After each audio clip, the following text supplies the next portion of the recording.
Welcome to the TNT Monster Truck Challenge on ESPN. Today we review the last weekend of racing in 1989 when the Equalizer claimed the World Championship, edging the Carolina Crusher to be crowned the king of monster truck racing.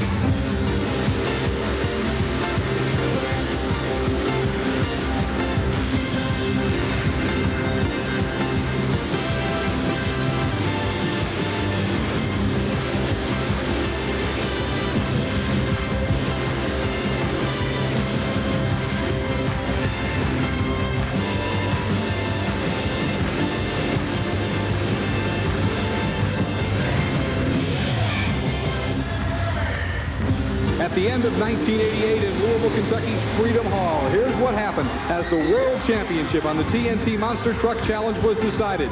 USA won Flip, but still defeated Bigfoot for the world title. Hi everyone, I'm Scott Douglas along with Chris Chapman, and today we're going to be reviewing the March to the 1989 TNT Monster Truck World Championship as we again go to Louisville, Kentucky's Freedom Hall. Now coming in, Equalizer had the big advantage over Carolina Crusher. That's right, Scott, he did, and he only had to keep his truck running to get a national championship and hold off the Carolina Crusher, but that wouldn't be just enough for the Equalizer. He didn't want to back into this title. He went all out. As you pointed out, though, he didn't really have to. Let's look at the point standings coming into the final round of racing. 2 nights in Louisville, Kentucky's Freedom Hall, and you can see the distance that Equalizer has put between himself and Gary Porter's Carolina Crusher. He just has to keep it together as we get into the action. You see Gravedigger there in 4th? Wait till you see the run he makes tonight.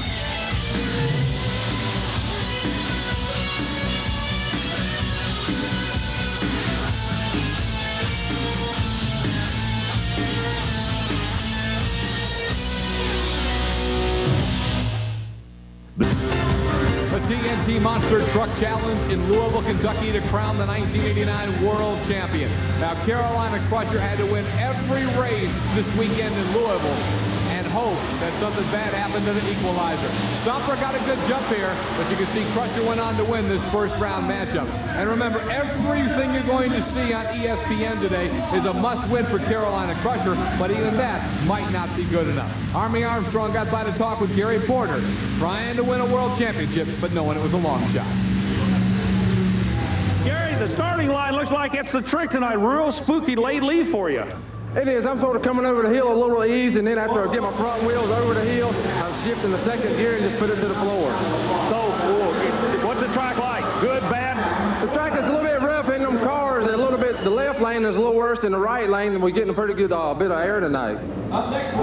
Equalizer coming out to try and win the World Championship. Now, David Morris knew coming in he could kind of take it easy. He could kind of stroke if he wanted to borrow a term from a guy trying to win a NASCAR championship, but that was not the Equalizer's style in 1989. Here he is matched up in the first round against playing for keeps Jesse Berge, and a promising driver out of Wyoming, Michigan.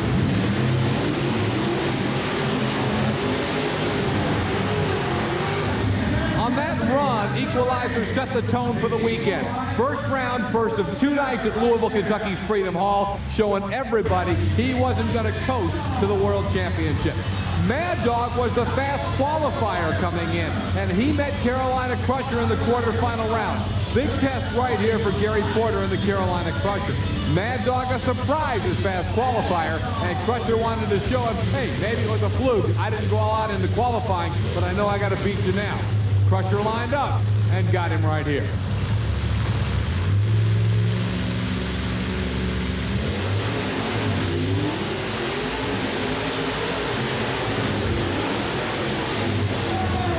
Mad Dog said no fluke as he gave Carolina Crusher a good run, but Gary Porter out of Waynesboro, North Carolina got the win to move into the semifinals. But Equalizer was still around, and what Porter needed to happen, that being Equalizer losing early, was not happening. A good look inside the cockpit with David Morris en route to winning the World Championship of Monster Truck Racing on the Renegades TNT Monster Truck Challenge. Morris lines up to go up against Buffalo Trevor, John Kwasniewski, a newcomer from Buffalo, New York, who, friends, may be a real player for a World Championship in 1990. But here, a little overmatched when he tried to tackle the Equalizer in Freedom Hall.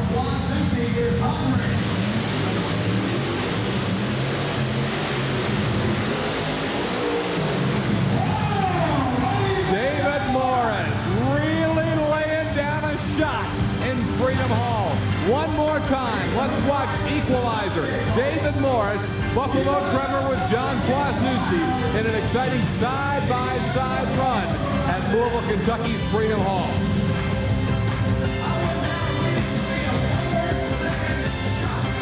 More monsters coming right up on ESPN.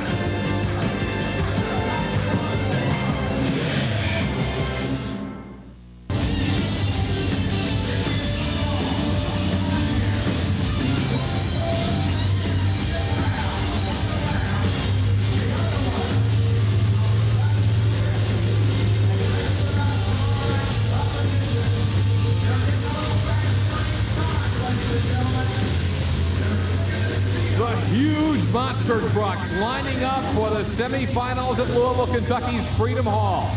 Rod Litzow drove USA 1 early in the year. You can see that Rod Litzow and USA 1 had their share of damages. But the damage was not only to the truck, it was also to Rod Litzow, who got banged up. And now Steve Wilkie had come to take over the driving of USA 1 in the final race of 1989. In this semifinal round matchup, the opponent was Gary Porter and the Carolina Crusher. Crusher, as I have documented earlier, needing to win each and every race to retain any chance at a world championship as he tried to catch the equalizer in Louisville's Freedom Hall. The True Value sponsored USA 1 and Rod Litzow certainly in a position to learn for 1990. No threat to have their third place position knocked off on the 1989 point. So it was certainly a situation where Steve Wilkie was trying to get a better feel. But Gary Porter and the Carolina Crusher flat had to win. And maybe that was part of the mind game going on right there as Porter refused to stage until USA 1 got to that starting line. Side by side in the semifinals at Louisville, USA 1 and Carolina Crusher.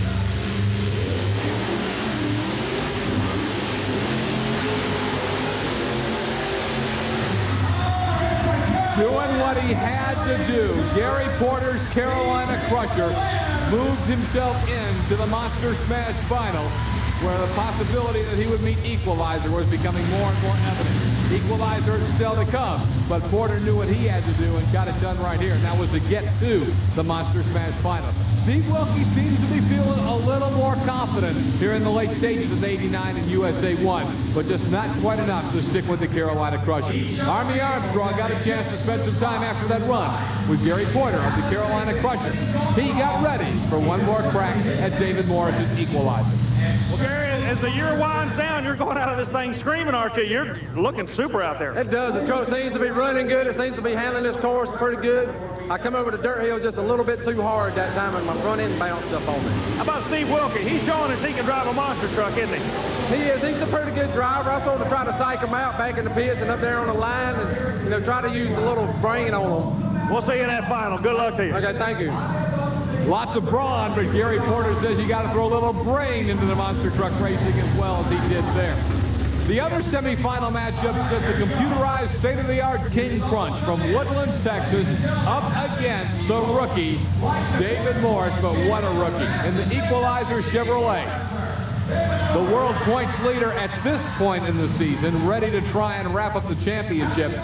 King Crunch would not be easy fodder for it.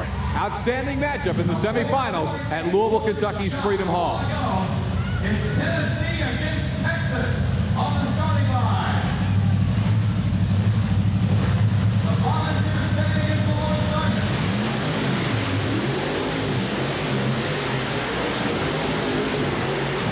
Equalizer gets it done one more time. Scott Stevens, never easy prey in 1989, wasn't there. But the Gary Cook-owned and David Morris-driven Equalizer found his way to another Monster Smash finale. So, in the championship round, Carolina Crusher and Gary Porter head-to-head and side-by-side in the Monster Smash against David Morris's Equalizer.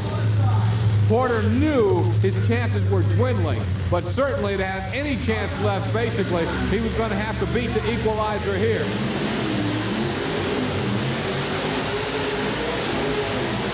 No way. David Morris, closing 1989 with wheels on fire, gets the victory as Freedom Hall erupts and roars. Morris won it. David Morris, it could be a beautiful ending to a beautiful year here, but Even though you're a rookie, you seem to be taking all this in great stride. Yeah, Gary Cook, the owner of Monster Truck, we come in this last point race here, and he said to go for it. There's no backing into the title for the equalizer. It's all out racing to the end. We'll see how 1989 wraps up in just a moment. So the Renegades TNT Monster Truck Challenge champion would be crowned in Freedom Hall, Louisville, Kentucky. One more night of racing as all the superstars of monster truck racing, the Major League TNT, had them assembled to battle one more time. You get a good look at them all, up close and personal. Then they strapped on the helmets, put on the gloves, hopped inside these huge 10 to 15,000 pound monsters, and went side by side one more time in 1989. Here's the man who was headed for a world championship, David Morris from the equalizer. This guy is Clydesdale and Bennett Clark. Bennett's from Powder Springs, Georgia. Very likable, very exciting young man. But here in the first round, he knew he was taking on a whole bunch of monster trucks with David Morris and the equalizer ready to go. Now, equalizer knew coming in, he just had to play it safe. But that is not David Morris's style. Against Clydesdale, he was ready to go all out for victory. Side by side, round number one in Louisville. Here's how it happened.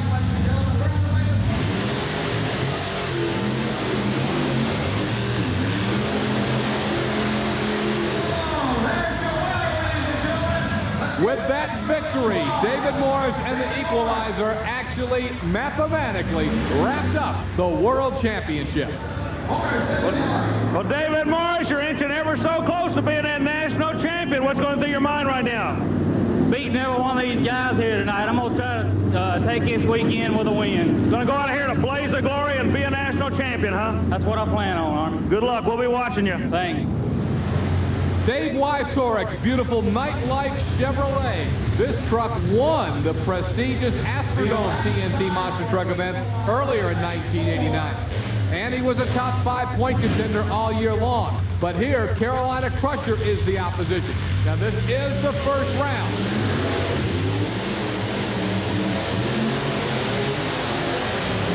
And it's a round that belongs to Carolina Crusher. Jerry Porter knew that equalizer would wrap up the World Championship. But he also knew that he would get a shot at equalizer head-to-head in the quarterfinals. And maybe a little revenge. Okay.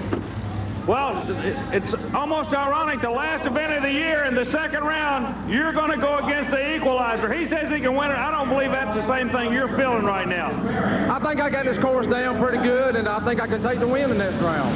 He can win a national championship, but you could sure make your year a whole lot better if you put him out tonight, right? I know, and I'm already disappointed by not winning the championship, and I'll be just twice as disappointed if I don't win this next round, so I'll give it everything I have.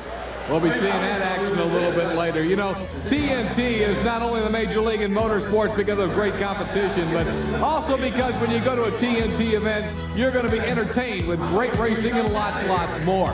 Like this guy coming into the arena. No, this is not Dennis Anderson or one of the big-time drivers getting out.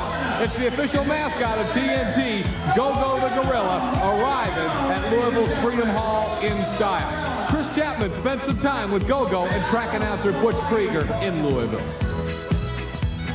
A major attraction at every TNT motorsport event is Gogo the Gorilla. And with me now is Gogo the Gorilla, but I need to explain something to you. Gogo doesn't talk, but Butch Krieger, who is also the TNT track announcer, talks for Gogo. Butch, tell me, what kind of program do you and Gogo have at all these events? Well, Gogo was created originally more or less to kind of entertain the crowd when things are down and so forth in between, and to be a second show more or less during the evening. So Gogo and I have been bosom buddies for many years on the circuit. We have been working together, but his main function is to be a comedian, more or less, and have a good time with the crowd. And as I said before, I speak for Gogo. Gogo and I have our own language, a lot of it being through signs and of just moving head and hand signs and so forth, which we've done for years. Now let's talk about that. How can you keep in constant contact? Obviously, you're in the announcer's booth and he's on the floor. How do you all work that? We generally sit down and I try to explain to him before the program starts what we want to do for the evening. We try to work out something. And generally, we know more or less during the night what's going to be happening. And, of course, in most of the arenas that we work in, the sound system's well enough. When I call Gogo's name, he hears me without any problem at all. Well, I tell you what, Butch, I've always liked a man in first, so if you could hold this, I think... Sure, I'll be more than happy to. Come on, Gogo, let's go. I like it. Folks, that's the way it is at every town we go in. Gogo the Gorilla. He's quite a character and a fan favorite everywhere we go. He's part of the excitement of a TNT Motorsports event. Now, we've got Carolina Crusher against the Equalizer in the quarterfinals. Earlier, we asked Gary Porter if he's disappointed about being the World Championship runner-up in 1989. I'm disappointed. I was hoping for the National Points Championship this year. I didn't get it. Last year I finished 4th place. This year I finished 2nd. So I feel like I did make an improvement, but it's not as big as improvement as I wanted. For the 2nd year in a row on the TNT Monster Truck Challenge, a rookie has won the world title. Veterans like Gary Porter are not happy about that. Well, really, there's nothing worse I wanted to do than beat him this year. Last year, a rookie come out and kicked everybody's butt. This year, another rookie has done it, and that's what really ticks me off about it. Well, if he's ticked off, he had one more chance to show David Morris head-to-head all he felt about him, because the Equalizer and the Carolina Crusher were out in the quarterfinals to go head-to-head at Louisville, Kentucky's Freedom Hall in this final event for the 1989 TNT Monster Truck Challenge season. David Morris and Gary Porter had battled throughout the season, and the Equalizer had somewhat had the best of it, had beaten Carolina Crusher more times than the Crusher had been able to get the upper hand. However, Gary Porter was strong, consistent all year long, won some 70% of his head-to-head matchups, so Crusher wasn't fodder, but Equalizer had his number. David Morris and the Equalizer putting an exclamation point on his head-to-head season with Gary Porter and the Carolina Crusher, getting an impressive win at Louisville. But Porter knew there's always next year. Gary, a super job all year long. Nothing to be ashamed of. Thank you, Army. I was wanting to win the points real bad. Equalizer come in and took it away from me. I'm not giving up. I'll be back next year with a new, stronger truck and faster. But the highly competitive David Morris was not satisfied. A certain green and black truck still stood in the way. Well, I'm going to come. There's one truck left that I need to put out tonight, and that's supposed to be the most feared monster truck, but the only fear you have is fear itself, and that's the Dennis Anderson's Gravedigger, but I'm going to put him out here tonight. How about this kid with the Carolina Crusher? He gave you all you wanted all year long. Can't take anything away from him. He has been nipping at my heels all year long. He's going on a trailer, and you're going into the next round. Good luck to you. Thanks. There it is, the fastest, baddest monster truck in the world, the Equalizer. But moving ahead was the Gravedigger. Before he got a shot at David Morris, Dennis Anderson's first task was defeating an up-and-coming superstar, Mike Wine, driver of the Outlaw. Give me Digger. Well, the final race of the year is not going to cut slack for anybody. Standing with me right now, the lone hope for the Ford camps, Mike Wine. You say you're going to hammer all these Chevrolets on the final race with a Ford. I don't know if they're believing that or not. Yeah, I waited all of them to beat their trucks last night. Gravedigger beat his first and tore it up, so I think he was afraid to run me in the first round last night. Wait a minute here. Dennis Anderson with the Gravedigger. Go Hold ahead. on a minute. No way. The Ford's not going to dominate tonight. It's going to be a Chevrolet, and it's going to be the Gravedigger. Takes 10 Chevrolets to even touch one Ford. He'll have his chance. We'll be coming up next round. Instead of running his mouth, let him run his truck.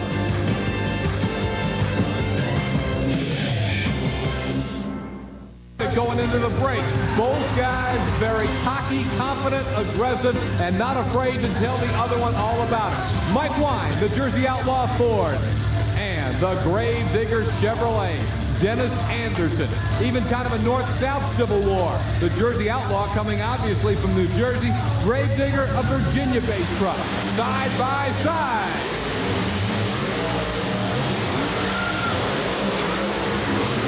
Looks like a missile. He was headed out of Freedom Hall, straight up and down.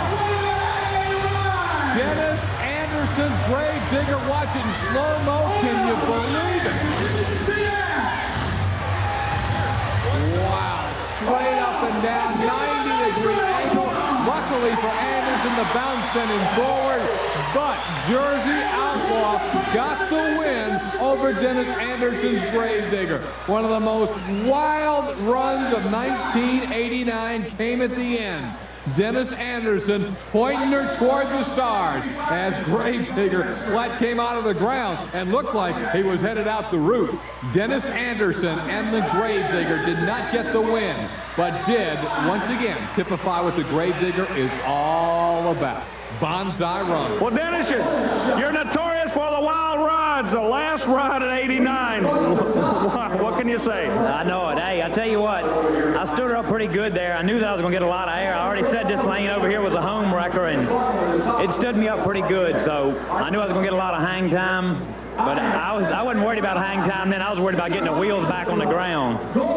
That's what actually turns you on. That's what really pumps you in it. When you take the wilder the ride, the better you like it. Yeah, that's right. You know, I love to show off in front of the crowd. That's what the crowd wants, blood and guts. That's what they're going to get. The wild run by the Gravedigger overshadowed a huge upset victory for the Ford driver, Mike Wine. Go underneath. What do you do in a situation like that? Blood and guts is what he calls it. That's just about what it was out there, Mike. Both of us have been after each other's blood and guts all year long. We gave it everything we got. I wasted the spare radiator I got, tore up a couple steering components, and I seen the whole undercarriage of his truck. Me and him are just out for each other. I'm not even sure who won yet, but that was a beautiful race. It was you. You're coming back. Hang in there. You could win the last one of the year. I'm trying. I'm going to give it everything I got for every Ford person that stood behind me all year long. Like I said before, I've lost a lot this year, but I've learned a lot to come back next year, and our truck's going to be #1. However, in 1989, #1 was the equalizer. Here he is against King Crunch.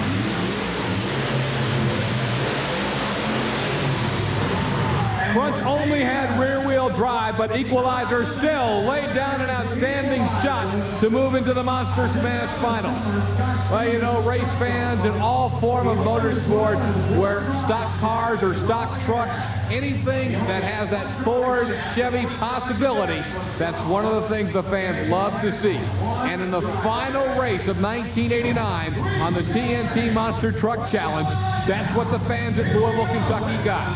The Ford of Jersey Outlaw, Mike Wine from Pennsauken, New Jersey, the Chevrolet of David Morris and the Equalizer from Tennessee.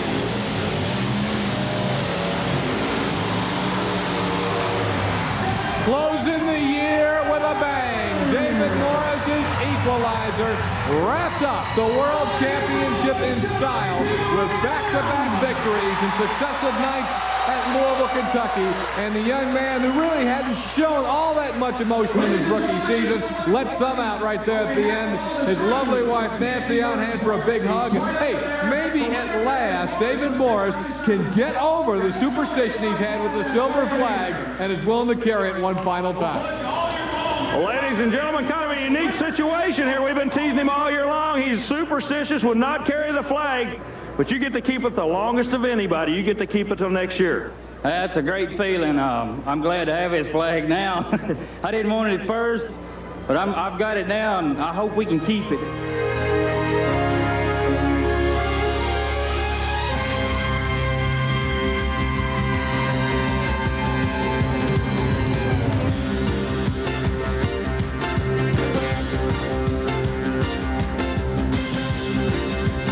So the Equalizer, driven by the sensational rookie David Morris, claims the World Championship on the 1989 TNT Monster Truck Challenge. Chris, what can we look forward to next week? Next week here on ESPN, we're going to highlight the first weekend of racing in 1990 in Charleston, West Virginia. Gravedigger and the Jersey Outlaws did a lot of boasting at the end of the 1989 season about their prowess and how great they were. Well, now it's time for them to either put up or shut up. We'll see them in action as well as the Buffalo Tremor and several other of top trucks, the superstars of Monster Truck Racing, right here on ESPN. Till next time, for Chris Chapman, I'm Scott Douglas, and we'll see you here on the ESPN TNT Monster Truck Challenge.